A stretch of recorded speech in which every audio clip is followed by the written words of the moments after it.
Okay friends, అందరికీ నమస్కారం. నేను మీ వీరబాబుని.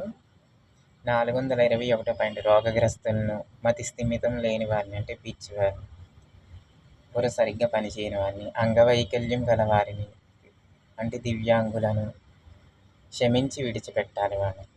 వాళ్ళ మీద మీ ప్రతాపం చూపెట్టకూడదు. ఎందుకంటే వాళ్ళ బలహీనులు. మన బలం వారిపై చూపించరాదు. క్షమించి విడిచిపెట్టాలి. ఏమన్నా చేసినా ఎలా ఉన్నా సరే.